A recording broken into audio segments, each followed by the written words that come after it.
बिहार के मेरे प्यारे भाइयों और बहनों, मैं आलोक कुमार दृष्टि टीम की तरफ से बिहार के अपने सभी भाइयों और बहनों का हार्दिक स्वागत और अभिनंदन करता हूं। सबसे पहले दृष्टि पीसीएस के रूप में पीसीएस के लिए, पीसीएस की तैयारी के लिए, पीसीएस की तैयारी में जो अंतराल थे अर्थात गैप्स थे, उस गैप्स को पूरा करने के लिए दृष्टि पीसीएस ऑनलाइन क्लास और दृष्टि पीसीएस यूट्यूब चैनल प्रारंभ करने के लिए मैं दृष्टि टीम को आप सभी बिहार वासियों की तरफ से बहुत बहुत धन्यवाद कहना चाहता हूं। मेरी इच्छा बहुत दिनों से थी और आप जानते हैं कि बहुत दिनों से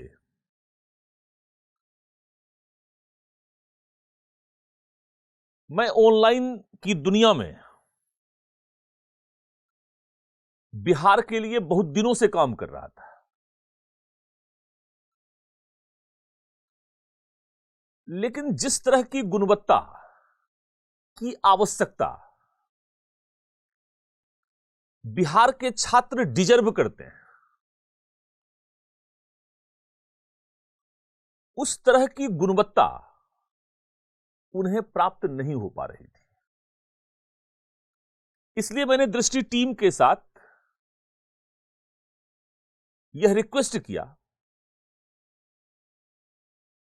कि कृपा करके मेरे बिहार के भाइयों और बहनों के लिए एक समर्पित यूट्यूब चैनल आप चलाइए, ताकि तैयारी की आवश्यकताओं को, तैयारी की गुणवत्तापूर्ण जो आवश्यकता है आईएएस और पीसीएस दोनों से संबंधित, चूंकि आईएएस के लिए तो ऑलरेडी हमारा यूट्यूब चैनल चल ही रहा है दृष्टि आईएएस का, लेकिन पीसीएस में बहुत बड़ी संख्या में बिहार के हमारे भाई और बहन भाग लेते हैं और मार्गदर्शन की कमी के कारण संभवतः वे सफल नहीं भी हो पाते हैं। मैं चाहता था कि गांव गांव तक दृष्टि आईएएस की यह गुणवत्ता उन तक पहुंच सके और मार्गदर्शन के लेवल पर, गाइडेंस के लेवल पर जो कमियां हैं उन कमियों को दूर किया जा सके और दृष्टि अपनी एक महत्वपूर्ण भूमिका यहां पर निभाए और बिहार के छात्रों को एक प्रभावशाली मार्गदर्शन देकर बिहार के लोगों की योग्यता और क्षमता, जिसका अभाव उनमें है नहीं, उसको विकसित करने में वह काम करे। तो अंततः हम सभी लोगों का इंतजार समाप्त हुआ और अंततः यह यूट्यूब चैनल दृष्टि पीसीएस, जो बिहार के लिए भी अब प्रारंभ हो चुका है, बिहार पीसीएस के लिए प्रारंभ हो चुका है, बीपीएससी के लिए प्रारंभ हो चुका है, आप सभी बिहार वासियों को, अपने भाइयों और बहनों को मैं समर्पित करता हूं दृष्टि टीम की तरफ से। आज की कक्षा में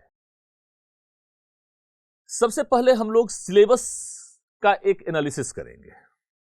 सिलेबस में भी आज का जो खंड है वह इंडियन पॉलिटी प्रीलिम्स और मेंस लेवल पर क्या आवश्यकता बनती है और उसे कैसे ठीक तरीके से समझा जाए और कैसे ठीक तरीके से उसे एनालाइज किया जाए, एलेब्रेट किया जाए और कैसे बिहार पीसीएस की तैयारी की आवश्यकताओं को प्रारंभिक और मुख्य परीक्षा के स्तर पर पूरा किया जा सके, इससे संबंधित अपनी बातचीत को मैं केंद्रित रखूंगा।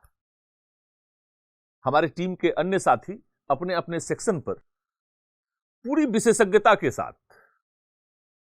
अपनी अपनी बात रखेंगे और आपको विशेषज्ञ मार्गदर्शन का लाभ भी प्रदान करेंगे। चूंकि बिहार में मैंने यह प्रवृत्ति देखी है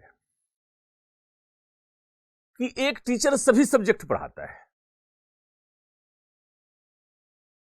मैं उनकी योग्यता और क्षमताओं पर कोई प्रश्न चिन्ह खड़ा नहीं करना चाहता हूं, लेकिन एक दो विषय से अतिरिक्त अगर बहुत सारे विषय एक ही टीचर के द्वारा प्रस्तुत किया जाए तो वह उसके साथ न्याय नहीं कर पाएगा, ना तो विषय के साथ न्याय कर पाएगा और ना ही छात्रों के साथ न्याय कर पाएगा। इसलिए दृष्टि पीसीएस की जो यह यूट्यूब चैनल है उसकी यह विशेषता है कि प्रत्येक विषय को एक विषय विशेषज्ञ के द्वारा ही प्रस्तुत किया जाएगा और उसका मार्गदर्शन भी आप लोगों को दिया जाएगा। तो चलिए चर्चा की शुरुआत हम लोग करते हैं और पाठ्यक्रम में देखते हैं कि बिहार लोक सेवा आयोग आप लोगों से क्या कहता है। बीपीएससी भारतीय राज्य व्यवस्था सामान्य अध्ययन प्रारंभिक और मुख्य परीक्षा के पाठ्यक्रम पर अपनी चर्चा को हम केंद्रित रखेंगे।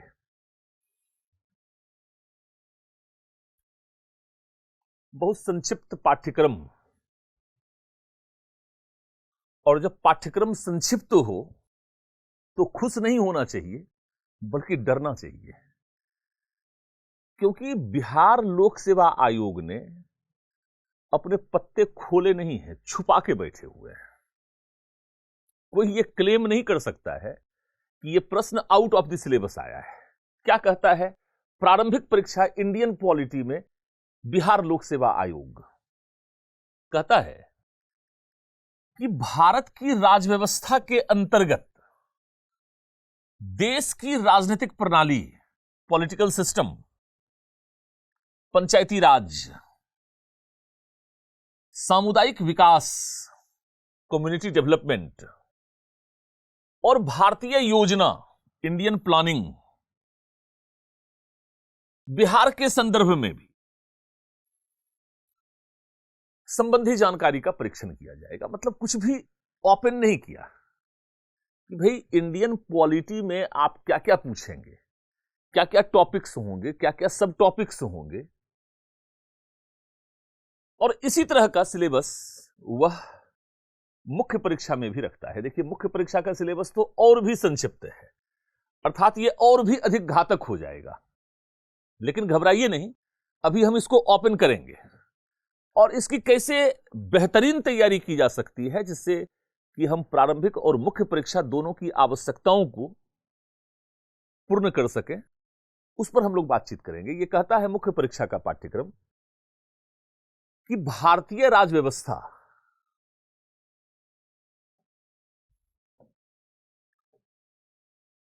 से संबंधित खंड में भारत की तथा बिहार की राजनीतिक व्यवस्था से संबंधित प्रश्न होंगे।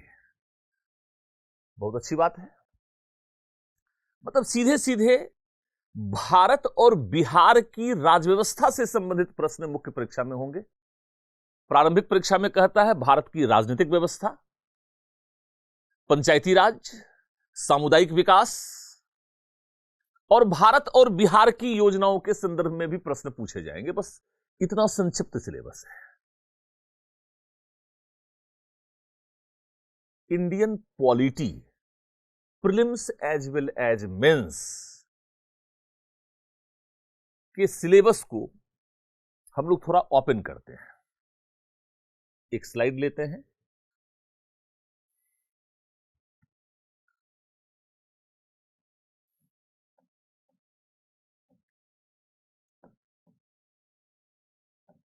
इंडियन पॉलिटी,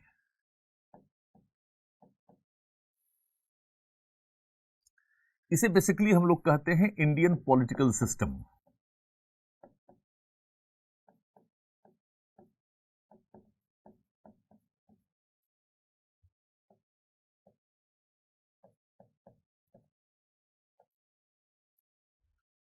संक्षेप में इसे हिंदी में कहेंगे भारतीय राजव्यवस्था।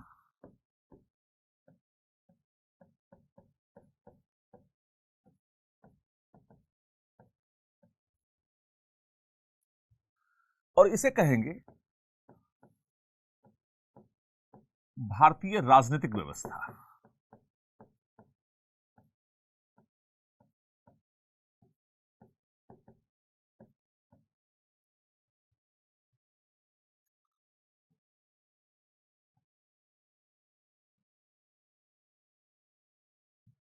सबसे पहले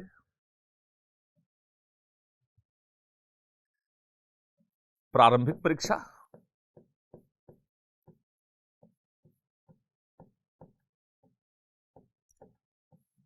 अर्थात प्रीलिम्स,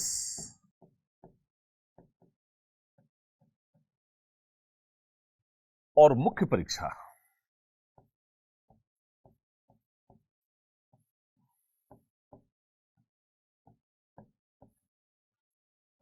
के संदर्भ में हम लोग बातचीत करेंगे।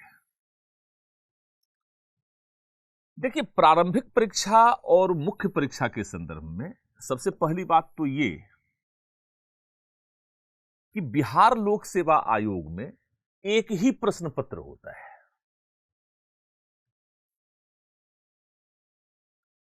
यूपीएससी की तरह प्रारंभिक परीक्षा में 2 प्रश्न पत्र नहीं होते, सिर्फ एक प्रश्न पत्र होता है, और वह प्रश्न पत्र जीके और जीएस का है। सामान्य ज्ञान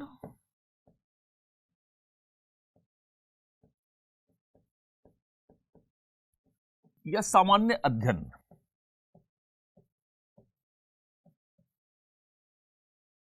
का एक प्रश्न पत्र होता है, और यह प्रश्न पत्र 150 क्वेश्चंस इसमें होते हैं, 150 मार्क्स के होते हैं। और याद रखिएगा, यह पेपर क्वालिफाइंग होता है।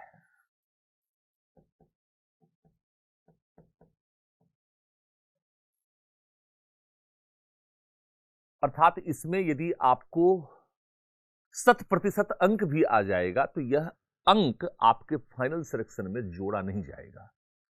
अर्थात यह मुख्य परीक्षा को लिखने की गारंटी भर है। अर्थात मुख्य परीक्षा के लिए आपको क्वालिफाई किया गया है। सामान्य तौर पर यदि 66 बीपीएससी को छोड़ देंगे तो 66 बीपीएससी में कट ऑफ 108 मार्क्स गया था। इसके पहले यह 97, 96, 99, मतलब 97 औसतन, अगर एक औसत ले हम 65th, 64th, 63, 62nd, 61, मतलब 66 के अब बाद को छोड़ देंगे तो सामान्य तौर पर यह 97, 99 के आसपास जाता है, मतलब अंडर 100 जाता है। पिछले वर्ष कट ऑफ बढ़ने का एक महत्वपूर्ण कारण एक सेंटर पर प्रश्न पत्र का लीक होना था। दोबारा से उसी सेंटर पर परीक्षा लिया गया, लेकिन जैसे प्रश्न पत्र लीक हुआ तो जिस सेंटर पर लीक हुआ उस एग्जामिनेशन को कैंसिल तो किया गया, लेकिन उसका फायदा अन्य सेंटर पर बैठे स्टूडेंट्स ने भी निश्चित तौर पर उठाया होगा। आज जो सोशल मीडिया का युग है उसमें यह कह पाना कि एक सेंटर पर प्रश्न पत्र लीक हुआ तो सिर्फ एक सेंटर के स्टूडेंट्स को ही उसका बेनिफिट मिला, यह कहना सही नहीं है, तार्किक नहीं है। यही कारण है कि कट ऑफ बढ़ गया।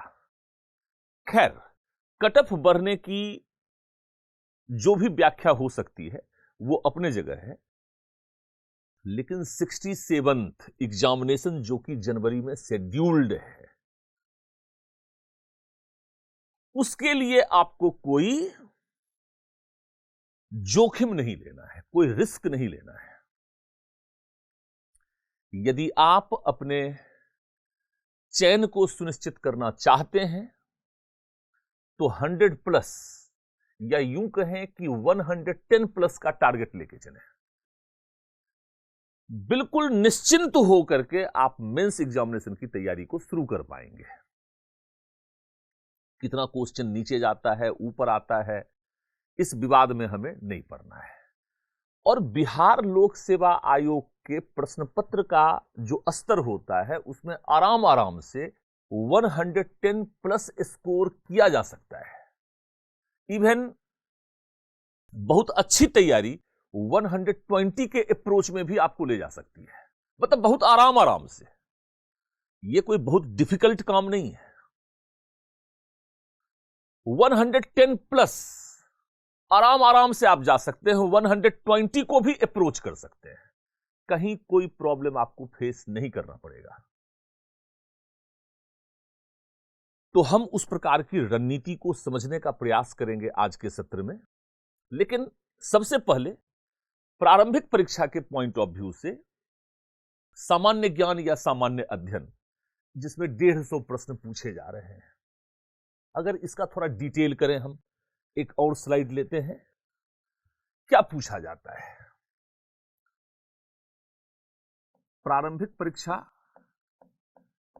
में? क्या पूछा जाता है?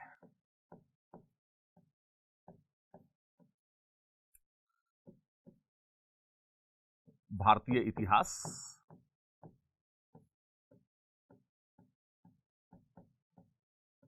विशेष संदर्भ बिहार का इतिहास रहेगा, भूगोल,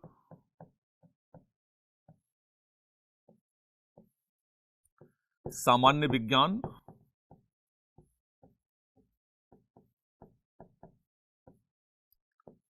समसामयिकी,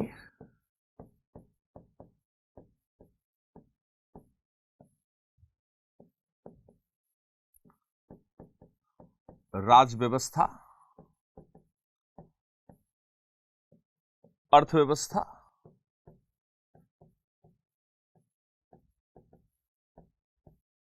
और गणित के भी कुछ प्रश्न आते हैं।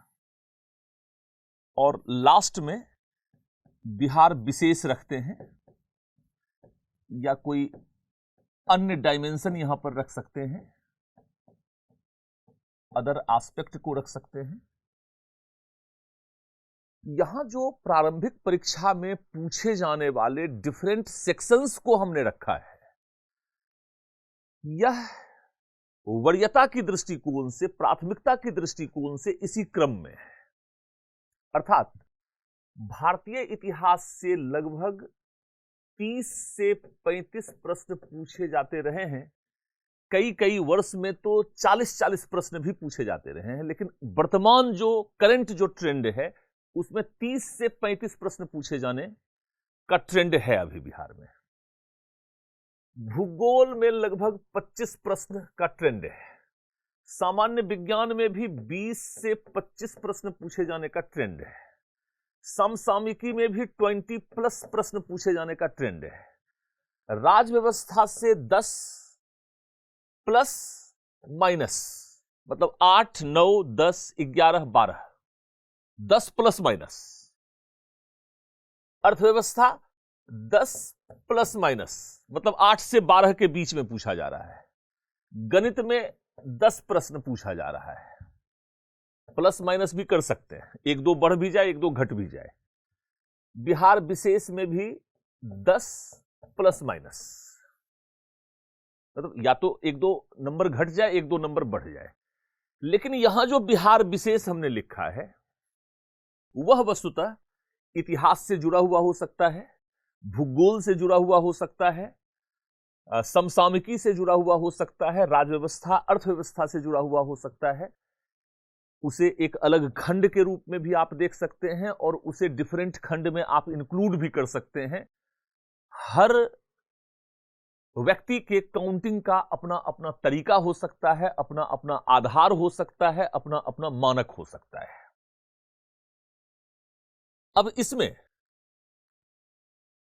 आज की जो हमारी परिचर्चा है वह राजव्यवस्था खंड से है। लेकिन राजव्यवस्था खंड पर अपनी चर्चा परिचर्चा को आरंभ करने से पहले मैं आपको यह बतला दूं कि वर्तमान में बीपीएससी प्रारंभिक परीक्षा चैलेंजिंग क्यों हो गया है। थोड़ा सा इस पर मैं बातचीत कर लेना चाहता हूं, बिल्कुल थोड़ा सा संक्षिप्त।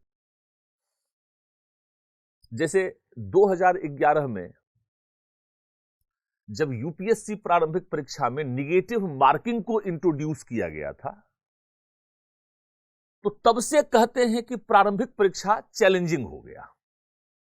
बिहार में तो निगेटिव मार्किंग नहीं है, लेकिन फिर भी बिहार में जब से ई ऑप्शन इंट्रोड्यूस हुआ है,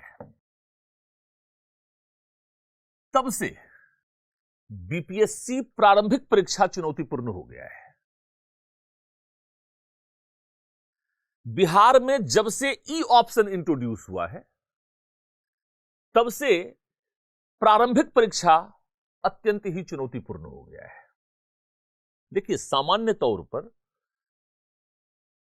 बिहार में जो प्रश्न पूछे जाते हैं वह फैक्चुअल प्रश्न पूछे जाते हैं।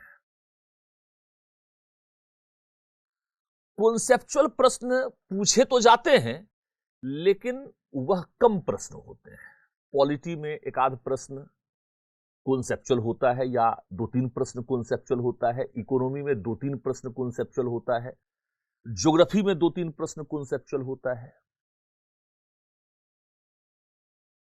लेकिन सामान्य तौर पर बिहार में जो प्रश्न पूछे जाते हैं वह फैक्ट एंड फिगर्स के बेसिस पर पूछे जाते हैं।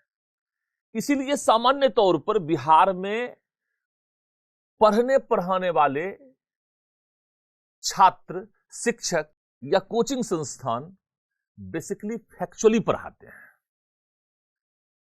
बिहार के बच्चों का भी और बिहार के शिक्षकों का भी फैक्ट एंड फिगर्स या फैक्चुअल इंफॉर्मेशंस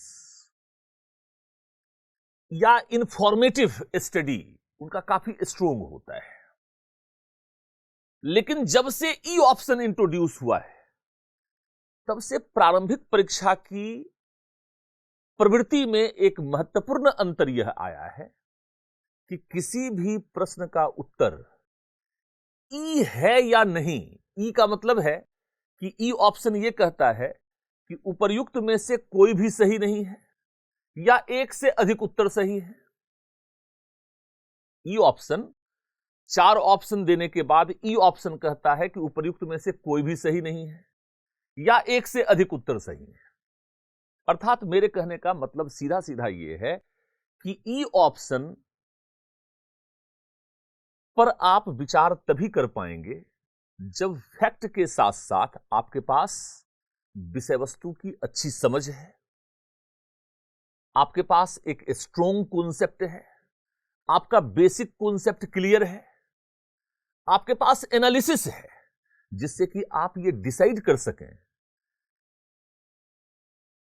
कि उपर्युक्त में से कोई सही नहीं है या एक से अधिक उत्तर सही है। अर्थात आज के डेट में सिर्फ फैक्चुअली पढ़ना, सिर्फ इंफॉर्मेशंस को गैदर करना काफी नहीं है, बल्कि आपको विषय वस्तु की समझ को विकसित करना पड़ेगा, basic understanding of the subject, conceptual study का प्रयास करना होगा, बेसिक क्लैरिटी ऑफ कॉन्सेप्ट पर फोकस करना होगा, अपने एनालिसिस को डेवलप करना होगा ताकि आप आराम आराम से यह डिसाइड कर सकें कि whether E option is right और रॉन्ग।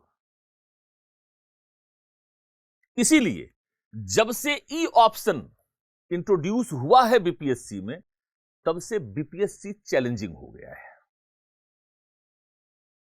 इस नवीनतम प्रवृत्ति को ध्यान में रखते हुए किस प्रकार के अध्ययन की आवश्यकता उत्पन्न होती है सामान्य अध्ययन के विभिन्न खंडों में,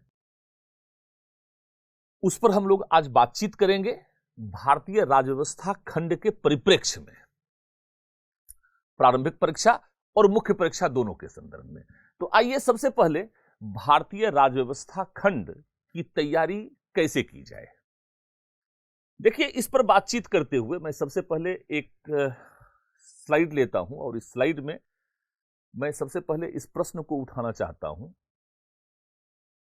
कि भारतीय राज्य व्यवस्था खंड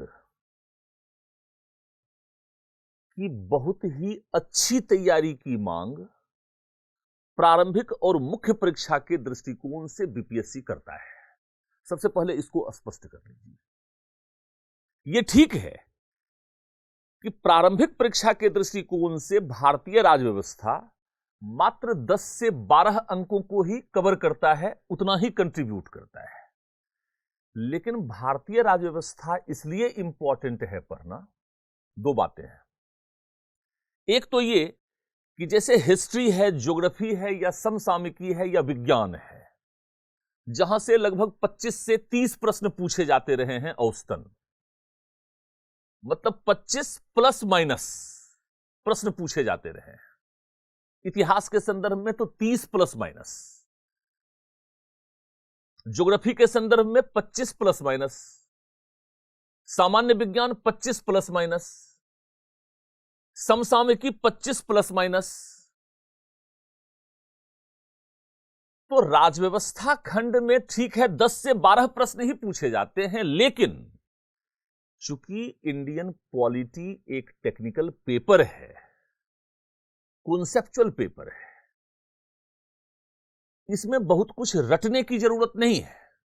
ठीक है, इंफॉर्मेशन से हैं, आर्टिकल से हैं, अमेंडमेंट से हैं,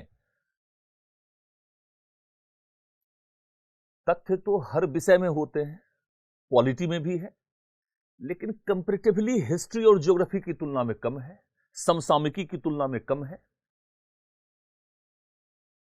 दूसरी बात, इंडियन पॉलिटी करंट अफेयर्स को बहुत ढंग से कवर करता है। सामान्य तौर पर बिहार पीसीएस की तैयारी करने वाले छात्र ये सोचते हैं कि ठीक है पॉलिटी में 10 से 12 प्रश्न ही पूछे जाते हैं, लेकिन चूंकि जब हम पॉलिटी पढ़ते हैं तो हम करंट पॉलिटी भी पढ़ते हैं, जब हम इकोनॉमी पढ़ते हैं तो करंट इकोनॉमी भी पढ़ते हैं। इसलिए पॉलिटी और इकोनॉमी जैसे टेक्निकल सब्जेक्ट को प्रारंभिक परीक्षा में फोकस्ड होकर पढ़ना चाहिए, क्योंकि यह करंट अफेयर्स को भी समझने का एक महत्वपूर्ण आधार है। और करंट अफेयर्स के भी प्रश्न डायरेक्टली या इनडायरेक्टली पॉलिटी या इकोनॉमी से संबंधित होते हैं।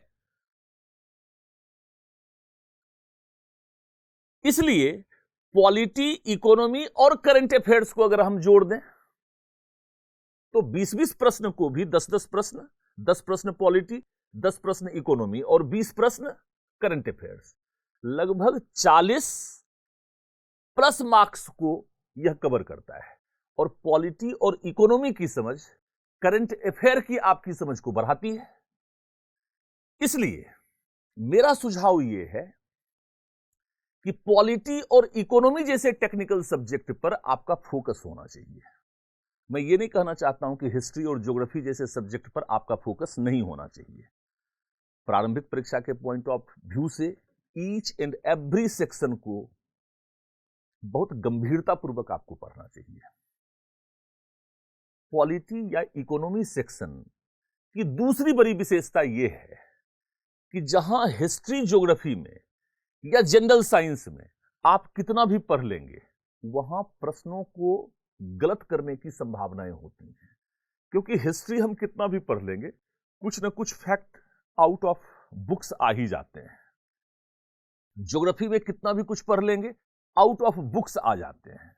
या हम फैक्ट्स को पढ़ते हैं और भूल जाते हैं, या एग्जामिनेशन हॉल में हम कंफ्यूज्ड हो जाते हैं, अल्टीमेटली हम गलत कर बैठते हैं।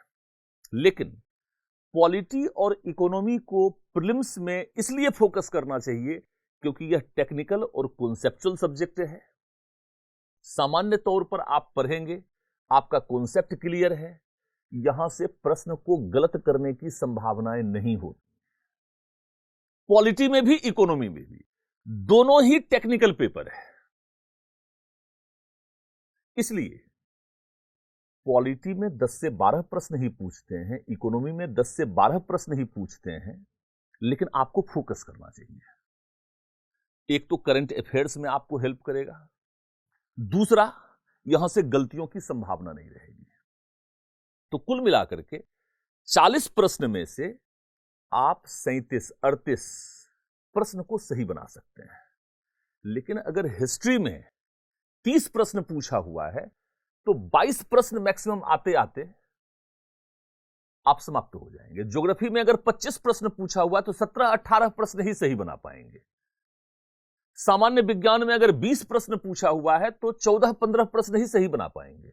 लेकिन पॉलिटी में संभव है कि 10 में से 10 प्रश्न बना के आए, इकोनॉमी में 10 में से 10 प्रश्न बना के आए। करंट अफेयर्स में भी पॉलिटी और इकोनॉमी के पार्ट होते हैं, और कॉन्सेप्चुअली अगर पॉलिटी और इकोनॉमी आपका अच्छा है तो करंट अफेयर के 20 में से कम 18 प्रश्न आप बना के आ सकते हैं। इसीलिए मैंने कहा कि टोटल 40 प्रश्न में से कम से कम आप 37-38 प्रश्न सही बना सकते हैं। इसलिए फोकस करने की जरूरत है। आइए पॉलिटी के सिलेबस को थोड़ा सा डिटेल करें, क्योंकि बीपीएससी प्रारंभिक परीक्षा के पॉइंट ऑफ व्यू से या मेंस के पॉइंट ऑफ व्यू से इसको डिटेल नहीं करता है। हालांकि पीटी के जस्ट बाद जैसे ही आप मेंस की तैयारी शुरू करेंगे जनरल स्टडीज की, तो मेंस में बीपीएससी में 2 पेपर हैं, पेपर 1 और पेपर 2। पेपर 2 का पहला पार्ट पॉलिटी है और पॉलिटी से काफी कॉन्सेप्चुअल क्वेश्चन पूछे जाते हैं।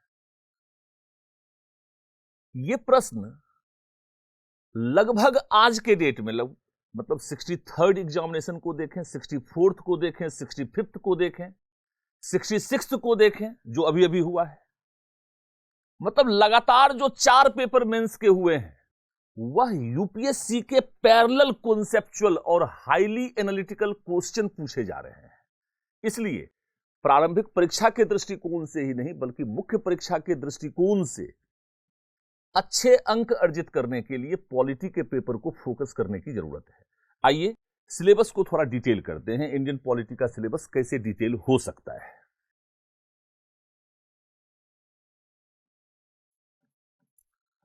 भारतीय राज्य व्यवस्था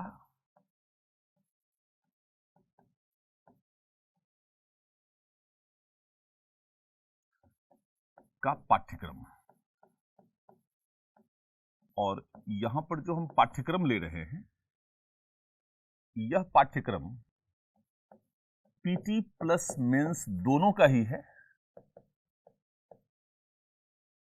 दोनों में ही यह सिलेबस आपको पढ़ना है, क्योंकि पीटी और मेंस दोनों के सिलेबस में कहता है कि भारतीय राजनीतिक व्यवस्था को आपको पढ़ना है बिहार के विशेष संदर्भ में। क्योंकि पहले ही हमने आपको यह कहा कि पॉलिटी एक टेक्निकल पेपर है, इसलिए इसकी इंटीग्रेटेड स्टडी आपको करनी है। मतलब पीटी और मेंस दोनों को एक साथ टारगेट करना है। इसका फायदा भी आपको मिलेगा, पीटी के बाद मेंस का एक पेपर आपका तैयार ही रहेगा। यदि कॉन्सेप्चुअली पढ़ेंगे तो चूंकि ई ऑप्शन इंट्रोड्यूस हुआ है तो उसमें भी आपको फायदा मिलेगा। तो भारतीय राज्य व्यवस्था का पाठ्यक्रम कहां से प्रारंभ होता है? सामान्य तौर पर आप कोई भी बुक्स या कोई भी गाइड उठा लेंगे, वह रेगुलेटिंग एक्ट 1773 से शुरू होता है। मतलब ऐतिहासिक विकास क्रम से शुरू होता है, और इसीलिए छात्र अपने आप को रिलेट नहीं कर पाते हैं कि पॉलिटी में हिस्टोरिकल बैकग्राउंड का क्या योगदान है। इसीलिए पॉलिटी की एक अच्छी अंडरस्टैंडिंग को डेवलप करने के लिए यह आवश्यक है कि आप सर्वप्रथम मूलभूत अवधारणाओं को स्पष्ट करें,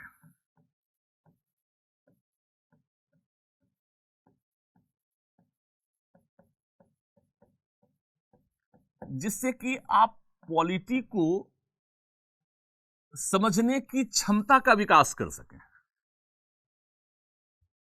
यह एक बहुत बड़ा अंतर है, जिसके कारण से आपको पॉलिटी जैसा टेक्निकल सब्जेक्ट भी रटना पड़ता है। चूंकि आप मूलभूत अवधारणाओं को समझे बिना पॉलिटी को पढ़ना शुरू कर देते हैं। मूलभूत अवधारणा क्या है? राज्य क्या है? देश क्या है? राष्ट्र क्या है? राष्ट्र राज्य की अवधारणा क्या है? इसमें बेसिक डिफरेंस क्या है? सरकार व्यवस्था क्या होती है? सरकार किसको कहते हैं? अभिशासन या गवर्नेंस किसको कहते हैं? सरकार के विभिन्न अंग क्या हैं? सरकार व्यवस्था में राजतंत्रात्मक सरकार व्यवस्था क्या है? गणतंत्रात्मक सरकार व्यवस्था क्या है? लोकतंत्रात्मक सरकार व्यवस्था क्या है? साम्यवादी सरकार व्यवस्था क्या है? लोकतंत्रात्मक सरकार व्यवस्था अर्थात डेमोक्रेटिक सिस्टम ऑफ गवर्नमेंट में भी संसदीय सरकार व्यवस्था, पार्लियामेंट्री सिस्टम, अध्यक्षीय सरकार व्यवस्था, प्रेसिडेंशियल सिस्टम, संघीय सरकार व्यवस्था, फेडरल फॉर्म ऑफ गवर्नमेंट, एकात्मक सरकार की व्यवस्था, यूनिटरी फॉर्म ऑफ गवर्नमेंट क्या है? पहले इंडियन पॉलिटी के डिफरेंट टॉपिक्स में यूज होने वाले टर्म्स को आप समझें, ताकि इंडियन पॉलिटी का पेपर पढ़ते हुए आप अपने कॉन्सेप्ट को बिल्ड कर सकें, जो प्रीलिम्स के साथ साथ मेंस में भी आपके लिए कारगर सिद्ध हो सकता है। और उसके बाद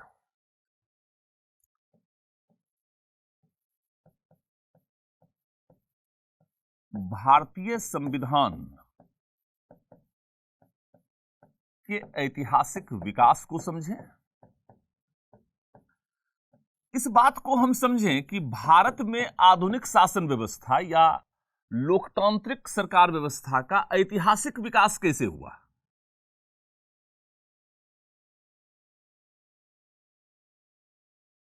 और इसके लिए इंटीग्रेटेड अप्रोच का सहारा लेना चाहिए और इतिहास की विभिन्न घटनाओं के आधार पर हमें यह समझने का प्रयास करना चाहिए कि भारत में आधुनिक शिक्षा व्यवस्था का विकास कैसे हुआ, भारत में आधुनिक प्रशासनिक व्यवस्था का विकास कैसे हुआ, भारत में राजनीतिक प्रणाली का विकास कैसे हुआ, आधुनिक राजनीतिक प्रणाली का विकास कैसे हुआ, भारत में प्रतिनिधिक व्यवस्था का विकास कैसे हुआ। मतलब थोड़ा व्यापक परिप्रेक्ष्य में समझने का प्रयास करें। संविधान सभा के ऐतिहासिक विकास को कैसे देखा जा सकता है, संविधान सभा की अप्रत्यक्ष मांग को कैसे समझा जा सकता है, संविधान सभा की प्रत्यक्ष मांग कब से प्रारंभ हुई, अंग्रेजों ने कब संविधान सभा की मांग को स्वीकार किया, अगस्त प्रस्ताव इस संदर्भ में क्या है, क्रिप्स मिशन क्या कहता है, बेबेल प्रस्ताव क्या है और अंततः कैबिनेट मिशन प्रस्ताव क्या है। और फिर कैबिनेट मिशन प्रस्ताव के आधार पर भारतीय संविधान सभा का विकास कैसे हुआ, निर्माण कैसे हुआ और संविधान सभा के अंतर्गत भारतीय संविधान का विकास कैसे किया गया, संविधान की मूलभूत विशेषताएं क्या है, संविधान के स्रोत क्या है। सामान्य तौर पर आप यह पढ़ लेते हैं कि संविधान के स्रोत के रूप में हमने America, Britain, Canada, Australia, Switzerland, Germany, दक्षिण अफ्रीका से इन तत्वों को ग्रहण किया।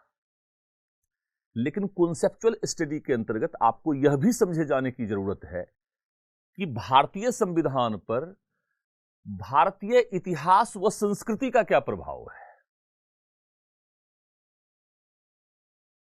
राष्ट्रीय आंदोलन का क्या प्रभाव है, गांधीवादी विचारधारा का क्या प्रभाव है, समाजवादी विचारधारा का क्या प्रभाव है, लोकतांत्रिक या उदारवादी विचारधारा का क्या प्रभाव है,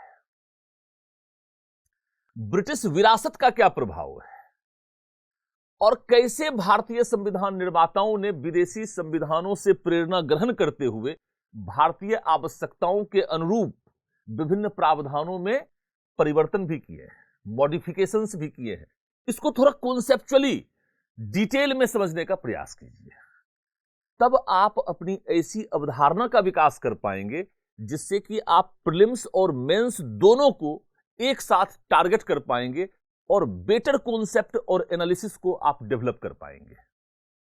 आइए तीसरी बात यहां पर उद्देशिका या प्रस्तावना, प्रियम्बल बड़ा महत्वपूर्ण टॉपिक है।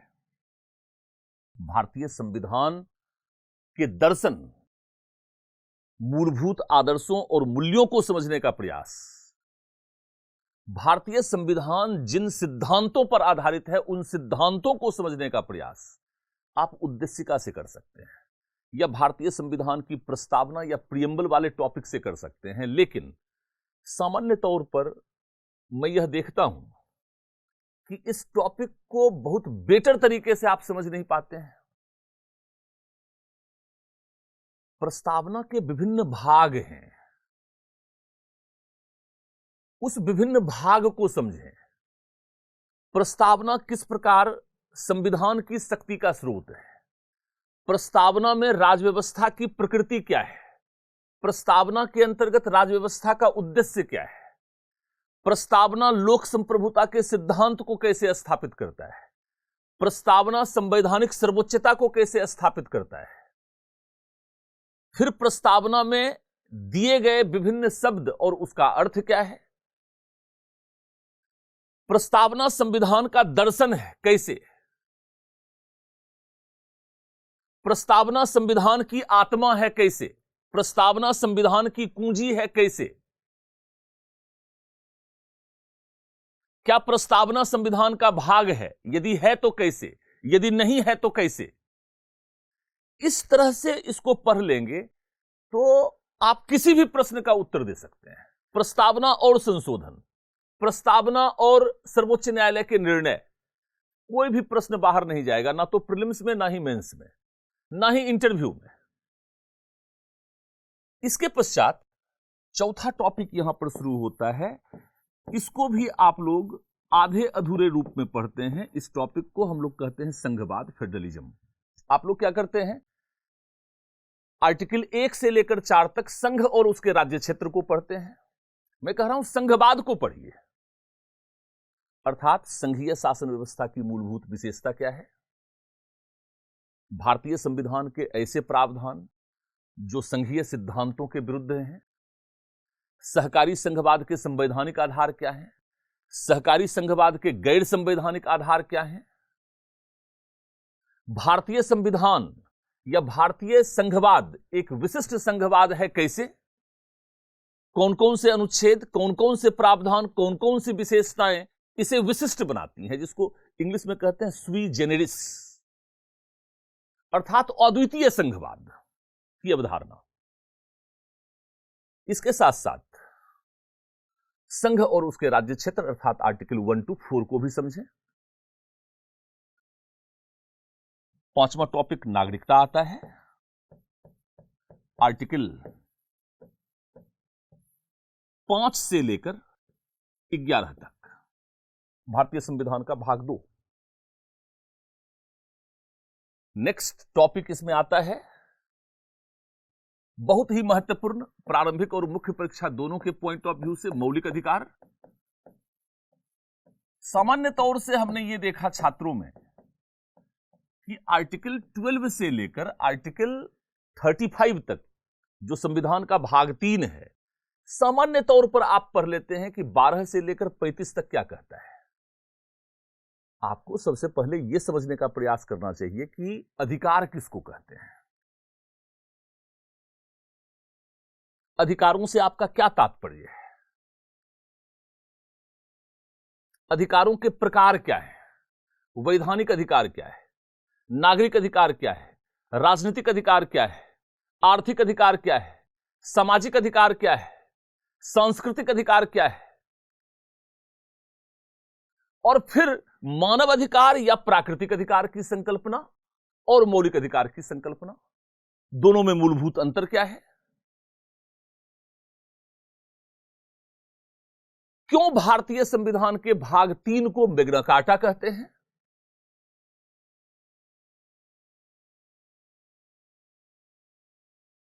और उसके पश्चात आर्टिकल 12 में राज्य की संकल्पना क्या है, आर्टिकल 13 न्यायिक पुनरावलोकन, मेंस में कई बार प्रश्न पूछा है, आधारभूत ढांचे की संकल्पना, मेंस में कई बार प्रश्न पूछा है, और फिर आर्टिकल 14 में आएंगे तो समानता की 2 अवधारणा, नकारात्मक और सकारात्मक समानता की अवधारणा, विधि के समक्ष समता, इक्वलिटी बिफोर लॉ क्या है, विधियों का समान संरक्षण, इक्वल प्रोटेक्शन ऑफ लॉ क्या है, दोनों में मूलभूत अंतर क्या है, समानता के अधिकार के अपवाद क्या है। समानता के अधिकार के अंतर्गत ही हम लोग आरक्षण के विषय में भी डिटेल में स्टडी करते हैं। कौन कौन से संवैधानिक प्रावधान या मौलिक अधिकार के कौन कौन से प्रावधान आरक्षण के संवैधानिक आधार को प्रस्तुत करते हैं, किस किस प्रकार से आरक्षण की संकल्पना को भारतीय संविधान के अनुच्छेद 15(4), 15(5), 15(6), 16(4), 16(4)A, B, 16(5), 16(6) में कितने प्रकार के आरक्षण की अवधारणा को प्रस्तुत किया गया है, उन सबको समझना होगा। ऊर्ध्वाधर अर्थात वर्टिकल रिजर्वेशन क्या है, हॉरिजॉन्टल अर्थात क्षैतिज रिजर्वेशन क्या है, सर्वोच्च न्यायालय का क्या दृष्टिकोण है, निजी क्षेत्र में आरक्षण पर क्या विचार दें, महिला आरक्षण पर क्या विचार दें, पदोन्नति में आरक्षण, पक्ष विपक्ष में तर्क, आरक्षण के विपक्ष में तर्क, आरक्षण नीति की समीक्षा और मूल्यांकन, क्या सुझाव हो सकते हैं आरक्षण के संबंध में। मतलब पूरी बात को पढ़िए ताकि पीटी, मेंस और इंटरव्यू की एक इंटीग्रेटेड स्टडी आपकी हो सके। ऐसा नहीं कि पीटी के लिए पॉलिटी को अलग से पढ़ेंगे, मेंस के लिए अलग से पढ़ेंगे और फिर इंटरव्यू के लिए अलग से पढ़ेंगे। मेरा कॉन्सेप्ट सिंपल है, एक बार में पढ़ना है, पूरे बीपीएससी को क्रैक करना है, पीटी, मेंस, इंटरव्यू, और सिर्फ क्रैक नहीं करना है, रैंक लाना है। इसके पश्चात स्वतंत्रता, शोषण के विरुद्ध अधिकार, धार्मिक स्वतंत्रता, शिक्षा और संस्कृति, फिर संवैधानिक उपचारों के अधिकार को ऐसे ही डिटेल में पढ़ेंगे जैसे हमने समानता के अधिकार को कहा कि कैसे डिटेल में पढ़ सकते हैं। इसके पश्चात एक महत्वपूर्ण टॉपिक यहां पर आता है और वह टॉपिक है राज्य के नीति निर्देशक तत्व।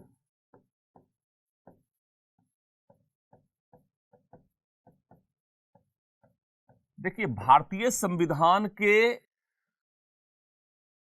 इसको इंग्लिश में कहते हैं directive principles of state policy.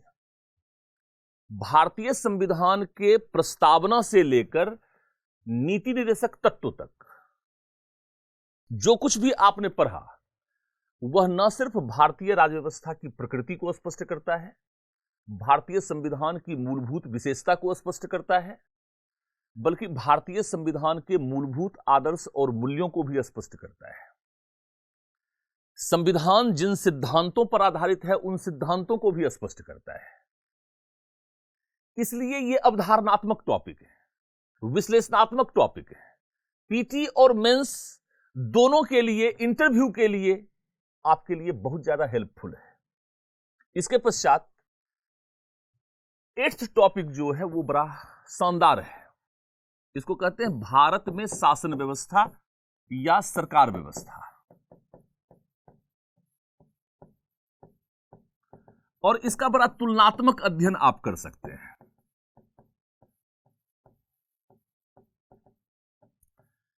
यहां पर आपको पढ़ना है कार्यपालिका,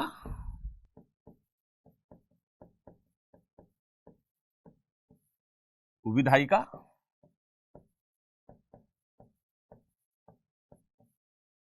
और न्यायपालिका।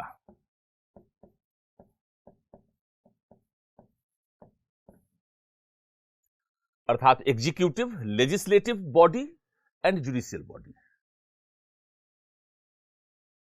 आप जानते हैं कि केंद्र स्तर पर भी सरकार व्यवस्था है, राज्य स्तर पर भी सरकार व्यवस्था है।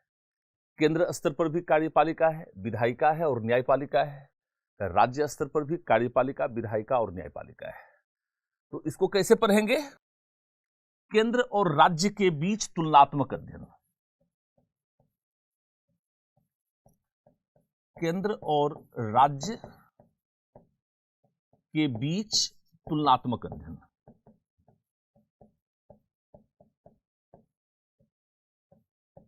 कंपैरेटिव स्टडी, अर्थात जैसे केंद्र स्तर पर राष्ट्रपति पढ़ रहे हैं तो राष्ट्रपति के शक्तियों की तुलना राज्यपाल की शक्तियों के साथ करेंगे। प्रधानमंत्री या मंत्रिपरिषद के शक्तियों की तुलना, भूमिका की तुलना, कार्य की तुलना मुख्यमंत्री की शक्तियों, भूमिका और कार्य के साथ करेंगे। जहां जहां पर भिन्नता का तत्व होगा प्रारंभिक परीक्षा में वहीं से प्रश्न पूछे जाने की संभावना ज्यादा होती है। संसद और राज्य विधानमंडल का तुलनात्मक अध्ययन, जहां जहां पर भिन्नता होगा प्रश्न वहां से ज्यादा पूछे जाने की संभावना होगी। न्यायपालिका, सुप्रीम कोर्ट और हाई कोर्ट की शक्तियों का तुलनात्मक वर्णन और विश्लेषण। जहां जहां पर भिन्नता होगा प्रश्न वहां से पूछा जाएगा, याद रखिएगा। जबकि मेंस पॉइंट ऑफ व्यू से राष्ट्रपति की शक्तियों पर प्रश्न नहीं आएगा, राज्यपाल की शक्तियों से प्रश्न नहीं आएगा। राष्ट्रपति की भूमिका क्या है, राष्ट्रपति के पद का महत्व क्या है, औचित्य क्या है, राष्ट्रपति की नवीन भूमिका क्या है, राष्ट्रपति सक्रियतावाद की क्या अवधारणा है, राष्ट्रपति और राज्यपाल की शक्तियों का तुलनात्मक अध्ययन करने पर क्या हम यह पाते हैं कि राज्यपाल का पद राष्ट्रपति की तुलना में कहीं अधिक शक्तिशाली है, कहीं अधिक महत्वपूर्ण है। इस कॉन्सेप्ट पर प्रश्न आएगा। क्या राष्ट्रपति का पद रबर स्टांप के समान है? क्या राज्यपाल कठपुतली है? बिहार में पूछा हुआ है। इसका मतलब यह है कि राष्ट्रपति के पद और राज्यपाल के पद का क्या महत्व है, उसकी क्या भूमिका है, उसका तुलनात्मक अध्ययन आपके पास होना चाहिए। मतलब ये कि मेंस एग्जामिनेशन में अलग ट्रेंड्स होता है क्वेश्चन पूछने का, और प्रीलिम्स में अलग ट्रेंड पर प्रश्न पूछता है। सेम अप्रोच आप विधायिका में रखेंगे, सेम अप्रोच आप न्यायपालिका में रखेंगे। इसके पश्चात 9th टॉपिक आता है जो प्रारंभिक परीक्षा के सिलेबस में भी बीपीएससी कहता है, अर्थात पंचायती राज।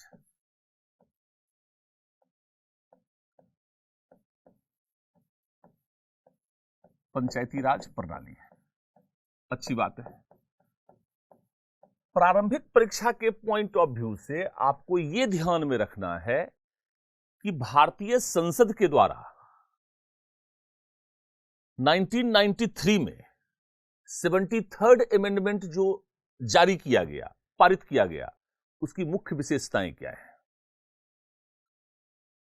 बिहार के संदर्भ विशेष में पंचायती राज की संरचना क्या है, ढांचा क्या है, कहां कहां पर बिहार दूसरे स्टेट से डिफर कर रहा है। अर्थात पंचायती राज की वह प्रणाली, वह संरचना जो 73rd अमेंडमेंट में है, वह बिहार में किन किन मामलों में अलग है। अर्थात बिहार के संदर्भ में विशेष प्रावधान क्या है, बिहार की विशेषताएं क्या है, इसको पढ़ने पर बल देंगे। जबकि मुख्य परीक्षा के दृष्टिकोण से अगर बीपीएससी के एग्जामिनेशंस को देखा जाए तो यहां से प्रश्न यह पूछता है कि पंचायती राज का दर्शन क्या है। क्या पंचायती राज सामाजिक न्याय या लैंगिक न्याय अर्थात सोशल जस्टिस और जेंडर जस्टिस को प्राप्त करने का एक महत्वपूर्ण उपकरण है, समझना है। पंचायती राज की संस्थाओं को स्थानीय स्वशासन की इकाई बनाने के लिए, एक प्रभावशाली इकाई बनाने के लिए, उपकरण बनाने के लिए अभी कहां कहां पर और काम करने की जरूरत है। पंचायती राज संस्थाओं की कमियां क्या है, उसकी आलोचना क्या है, उसकी सीमाएं क्या है, हमारा सुझाव क्या हो सकता है। वर्तमान में पंचायती राज और मनरेगा दोनों के बीच तुलनात्मक अध्ययन, पंचायती राज और नौकरशाही दोनों का तुलनात्मक अध्ययन आपके तैयारी को एक विशेष दिशा देगा, एक विशेष गुणवत्तापूर्ण मार्गदर्शन के माध्यम से आप न सिर्फ प्रारंभिक मुख्य परीक्षा बल्कि साक्षात्कार में भी सफल हो सकते हैं और एक अच्छा रैंक प्राप्त कर सकते हैं। इसीलिए दृष्टि पीसीएस की शुरुआत हुई है ताकि विभिन्न पीसीएस इंक्लूडिंग बीपीएससी की गुणवत्तापूर्ण तैयारी के क्षेत्र में जो कमियां रह गई हैं, उन कमियों को गांव-गांव तक पहुंचाया जा सके और तैयारी के क्रम में वैसे सभी छात्रों को मार्गदर्शन दिया जा सके जो अभी भी मार्गदर्शन के लाभ से वंचित हैं। वस्तुतः यह तैयारी करने और कराने के क्षेत्र में लोकतंत्रीकरण, डेमोक्रेटाइजेशन का एक प्रयास है,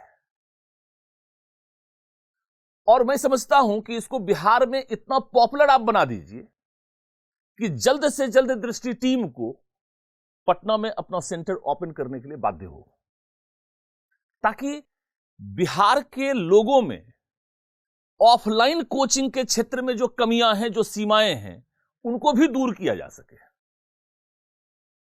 तो यह सब कुछ आपके रिस्पॉन्स पर डिपेंड करेगा।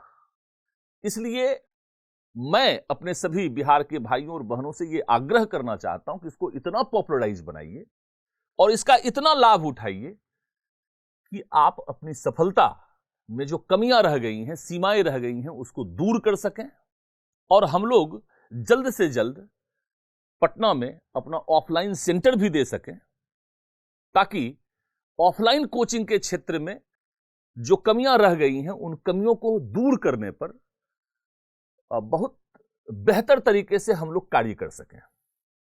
पंचायती राज के पश्चात सामान्य तौर पर आप लोग जो अदर एस्पेक्ट से है उसको छोड़ देते हैं। यहां पर एक महत्वपूर्ण एस्पेक्ट है जहां से बराबर प्रश्न पूछे जाते हैं, वो हैं अन्य संवैधानिक निकाय, मतलब 10वां टॉपिक, अन्य संवैधानिक निकाय।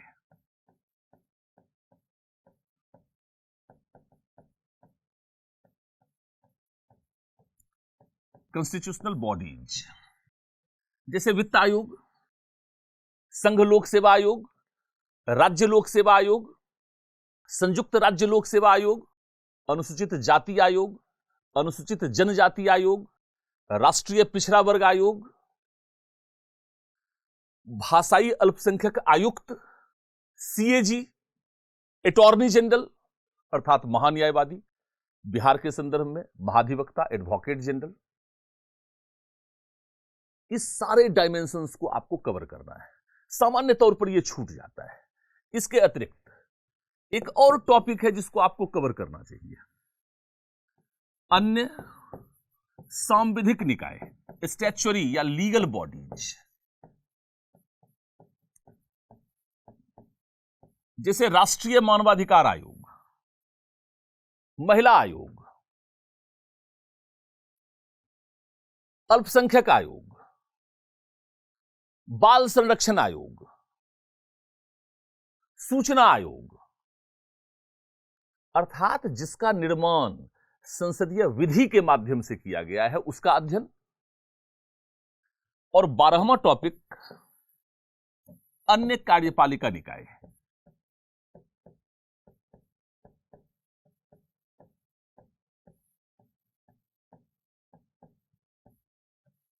अदर एग्जीक्यूटिव बॉडीज, जैसे योजना आयोग, राष्ट्रीय विकास परिषद, वर्तमान में नीति आयोग। इस तरीके से प्रारंभिक और मुख्य परीक्षा के दृष्टिकोण से आप बेहतर तैयारी की ओर बढ़ सकते हैं। यस, प्रारंभिक परीक्षा में जहां सामान्य प्रकृति के प्रश्न पूछे जाते हैं, कॉन्सेप्चुअल स्टडी के माध्यम से आप 100% प्रश्नों को सही बनाने की दिशा में कार्य कर सकते हैं। मेंस एग्जामिनेशन में जैसा कि मैंने कहा कि काफी कॉन्सेप्चुअल और हाईली एनालिटिकल क्वेश्चन पूछा जाता रहा है 63rd बीपीएससी से लेकर आज तक। आपको प्रयास यह करना है कि पॉलिटी, प्रीलिम्स और मेंस की एक इंटीग्रेटेड तैयारी के माध्यम से आप भारतीय राज्य व्यवस्था प्रारंभिक परीक्षा और मुख्य परीक्षा दोनों की आवश्यकताओं को एक साथ समाहित करने का प्रयास कर सकते हैं। बहुत जल्द बिहार लोक सेवा आयोग के लिए, चूंकि अभी जनवरी में पेपर भी है, तो उससे पहले ही हिस्ट्री, पॉलिटी, इकोनॉमी सीरीज में प्रीवियस ईयर्स के क्वेश्चंस को भी हम लोग डिस्कस करेंगे और उसको आपके समक्ष प्रस्तुत करेंगे, ताकि इस आज के क्लास के पश्चात क्वेश्चन पूछने के ट्रेंड के आधार पर प्रारंभिक परीक्षा से पहले प्रीवियस ईयर्स के सारे प्रश्न को हम डील कर सकें और टॉपिक में विद्यमान जो टेक्निकल एस्पेक्ट है उसको आपके समक्ष रख सकें, उस ट्रिक्स को आपके सामने प्रस्तुत कर सकें, जिसके आधार पर बेहतर तरीके से क्वेश्चन को अप्रोच किया जा सकता है। आज की कक्षा को यहीं पर मैं विराम देता हूं और दृष्टि टीम की तरफ से मैं आलोक कुमार आप सभी छात्रों को बहुत बहुत धन्यवाद कहना चाहता हूं और आप सभी लोग अपनी भागीदारी को इसी तरह से बना करके रखिए। Thank you very much. हम लोग इस पूरे सीरीज पर यूट्यूब सेशन पर आप लोगों के लिए काफी कुछ कार्यक्रम लेकर आएंगे। आप इसको सब्सक्राइब कर लीजिए, लाइक कर लीजिए और इसे जितना से जितना शेयर कर सकते हैं शेयर कर लीजिए। Thank you.